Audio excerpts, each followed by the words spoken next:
Hey guys, how are you doing? Good. Man. How are You got you? an impressive Thank DVD you. collection Right. behind you, Yeah, man. really. Oh well, thank you. Well, and it's not digital; it's real. I know, it's awesome. I love it. Amazing. It's not just like a picture. But I am loving what you have on the. What is it? What are you eating? Well, we were talking about cupcakes and then they just happened to have some and then they brought them to me. This What- is what's in actually a that? donut hole. I think this is coffee. Oh, Yeah. amazing. Couple Well, of cakes and crumpets, you know? For the work that Sosie put in on this movie, she deserves some dessert. I okay? won't eat during the Yes, interview though. right. You need some calories now, right? Yeah, for real. So, guys, Kyle, I'm gonna start with you. Cool, let's do it. And obviously, you are no stranger to horror movies because you did a few of them already, especially in 2009 and 2010. So I was wondering, been that what would you long? say how much your personal relationship to horror changed or developed, between the making of The Haunting in Connecticut and Smile? It's interesting. I think like I'd always enjoyed horror films, and it was a really nice experience to jump into the horror world at the beginning because the horror community is really a pretty supportive community. They go to see the movies.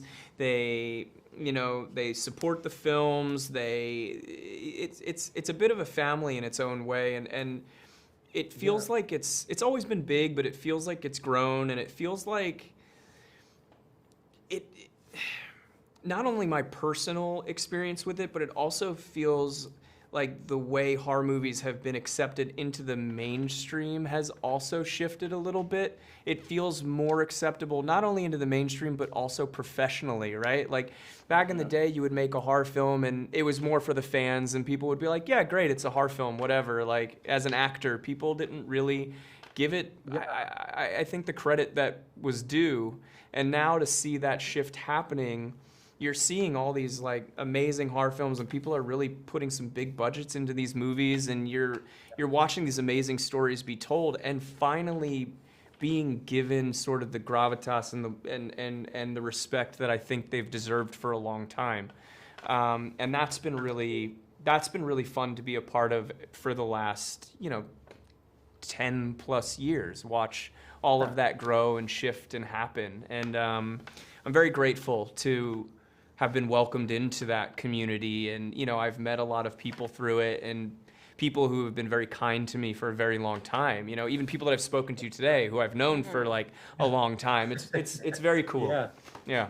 Oh, that's awesome. That's Yeah. awesome. And Sosie, at one point in the movie, your character gets told, "Why would you become a doctor if not for the money?" And that character obviously doesn't understand that she does it because she loves it. And I was wondering if you ever actually had to protect your passion for movies and your job as an artist in front of other people in a similar way. Yeah, well, I mean, like, I think that all of us, yeah, that's a great question. I think, I just did a movie in between Smile and Now that like, I went to was in Kentucky, like a population of like 300 people.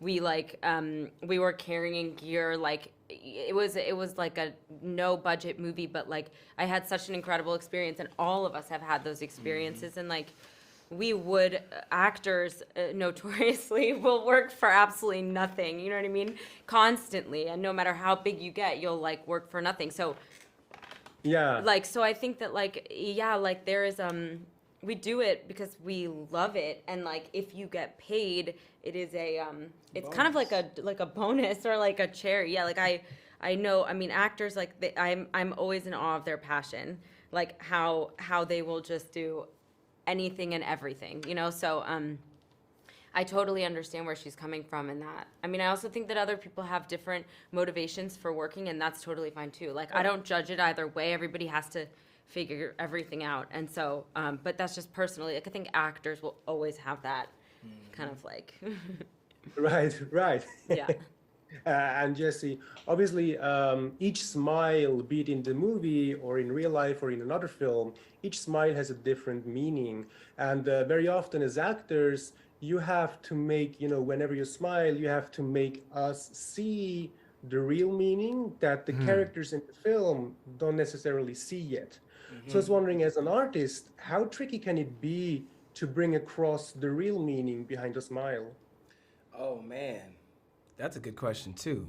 He's got good questions. I know, really. It's so deep. Yeah, I mean, but as an actor, that's kind of what we do. Our process is, well, at least mine, in my own experience, is a little bit of both. It's a little bit of like what's really going on with the character and how does this character feel versus what is it that the audience is going through and how does the audience feel, and you kind of want to marry the two so that you can tell the story that's being told and play your role.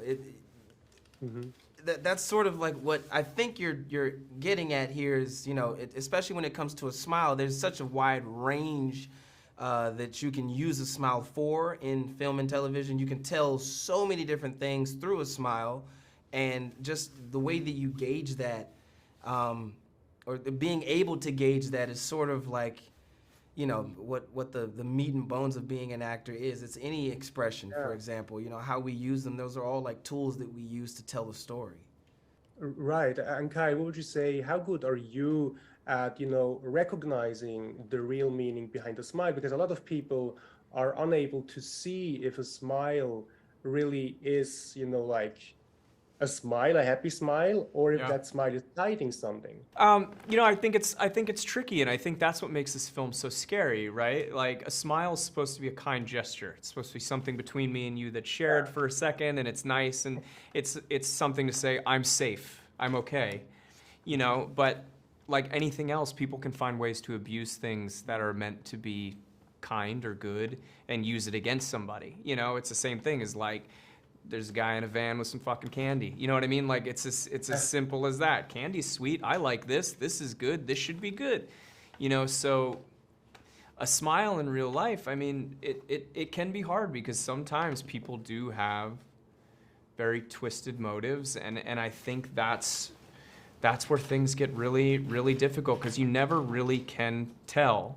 You can use your best judgment, you can use your best instinct, but at the same time, at the end of the day, people are always just going to do whatever they're going to do, and it is what it is, and so that's what really gets fucked up, and especially again with a film like this, you're supposed to take something that's supposed to be kind and welcoming, and you twist it into something completely evil and change the meaning of it completely.